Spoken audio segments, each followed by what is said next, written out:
हरियाणा में कांग्रेस पार्टी के प्रदेशाध्यक्ष भी आदमपुर के वोटर्स के बीच पहुंचे, आदमपुर के कार्यकर्ताओं से मुखातिब हुए हैं। दीपेंद्र सिंह हुड्डा के साथ ही जयप्रकाश भी कांग्रेस पार्टी के तमाम कार्यकर्ताओं से मुखातिब हुए, उन्हें जोश से लबरेज करने का काम किया। सर, मुझे ये बताइए कि सबसे पहले संगठन की बात यहाँ पर सबसे पहले चली कि कांग्रेस पार्टी का संगठन आदमपुर में नहीं था, इसका खामियाजा चुनावी संघर्ष के दौरान कांग्रेस पार्टी को उठाना पड़ा। अब उम्मीदें आपसे है कि कांग्रेस पार्टी के संगठन का ऐलान आखिर आप कब करेंगे, क्योंकि तमाम जो हर्डल्स हैं, जो स्पीड ब्रेकर्स थे, वो अब खत्म हो चुके हैं। नहीं, ये बात ठीक है और ये जो बात उठा रहे लोगों ने बिल्कुल सही बात है। संगठन की कमी रही है और उसको अब तेज गति से काम चल रहा है। संगठन बहुत जल्दी अभी खड़ा हो जाएगा। हमारे प्रभारी भी आज नियुक्त हो गए हैं। श्री शक्ति सिंह गोहिल मेंबर पार्लियामेंट हैं गुजरात से, तो वो हमारे आज प्रभारी नियुक्त हो गए।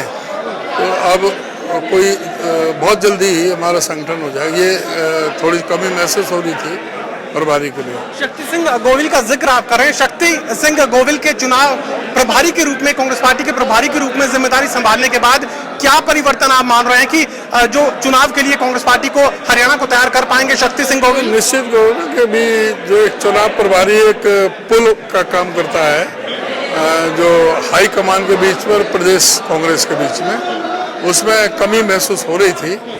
अभी शक्ति सिंह गोहिल का चयन हुआ है, यहाँ पर अपॉइंट हुए हैं और वो कल आज अपॉइंट हुए हैं और कल पहली मीटिंग है चंडीगढ़ में। कल वो चंडीगढ़ आ रहे हैं, तो इससे लगता है कि वो एकदम तेज गति से काम चलेगा।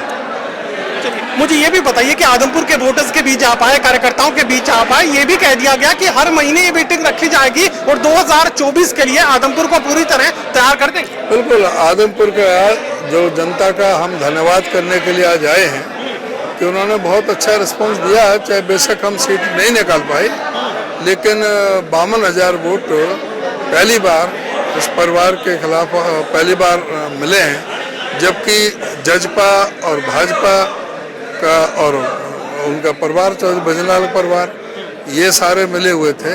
साथ में इनडायरेक्ट रूप से पर्दे के पीछे से इनेलो भी इनकी मदद कर रहे थे और आम आदमी पार्टी का जो उनका भी जो यही भूमिका थी, तो ये सब बी टीम का काम कर रहे थे उनको वोटों का डिवीजन करने के लिए। तो ये इससे इनको ये कामयाबी मिली है, लेकिन इससे 2024 का रास्ता हमारा साफ हो गया। जब आदमपुर में ये हमारी पोजीशन है, तो निश्चित तौर से अब जो पोजीशन आई है 24 में हम डेफिनेटली 100% जीतेंगे। अब तो लोग बात कहते थे कि भाई जयप्रकाश तो बाहर का है, कैथल से है, यहाँ पर आ गया, तो ये एक बहुत बड़ा वो लगता था आरोप। लेकिन अब उन्होंने यहाँ कोली गांव में ही यहाँ उन्होंने मकान ले लिया, फार्म हाउस ले लिया, यहीं पर वो रहेंगे, हर महीने मीटिंग करेंगे, जनता के बीच में रहेंगे, तो वो निश्चित तौर से जो ना लोगों का वो कनेक्टिविटी बढ़ेगी। उदयमान जी, एक और चर्चा इन दिनों हरियाणा में जोरों पर है, हरियाणा में मुख्यमंत्री बदलने की चर्चा आपने भी सुनी होगी।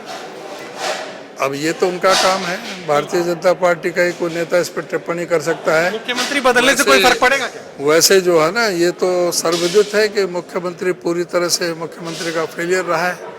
वो हर मोर्चे पर आज, चाहे वो महंगाई और बेरोजगारी के अलावा जो 32 बार जो पर्चे लीक हुए हैं, बेरोजगारी चरम सीमा पर है, 1,82,000 पद खाली पड़े हैं, उनको ये भर नहीं सकते। स्कूलों में व्यवस्था पूरी तरह से ध्वस्त हो चुकी है, स्कूलों को बंद करने में लगे हुए हैं। तो ये जो भ्रष्टाचार, चाहे वो खनन माफिया की बात हो, जो अवैध खनन का जो काम चल रहा है, कारोबार इनके जो नेताओं के साथ मिलकर के, चाहे वो शराब घोटाले हुए हों, चाहे वो रजिस्ट्री घोटाले हुए हों, चाहे धान घोटाले और चावल के घोटाले हुए हैं, ये सभी में ये सरकार पूरी तरह से बदनाम हो चुकी है।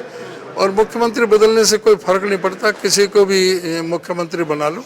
अब जो है ना, जनता मन बना चुकी है, इनको जो है ना अभी हटा करके दम लेंगे। चलिए, मेरा आखिरी सवाल, जननायक जनता पार्टी भी भिवानी में अपना शक्ति प्रदर्शन कर रही है, क्या लगता है गठबंधन का भविष्य अब क्या है? वो तो जमा जीरो पार्टी हो गई, उनका कोई गठबंधन का कोई नहीं, ना गठबंधन होगी ना बीजेपी। इनको बीजेपी जो बीजेपी के साथ जो हाथ मिलाता है उसका हश्र ऐसा ही होता है।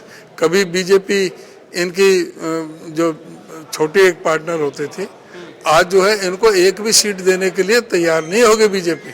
चलिए। टोटल न्यूज से बातचीत के लिए शुक्रिया। साफ तौर से कांग्रेस पार्टी के प्रदेशाध्यक्ष उदय भान ये कहने की कोशिश कर रहे हैं कि गठबंधन का भविष्य अब खतरे में और जननायक जनता पार्टी की स्थिति बेहद कमजोर। सोगी कमल के साथ doctor Mahesh Kumar, total news Hisar.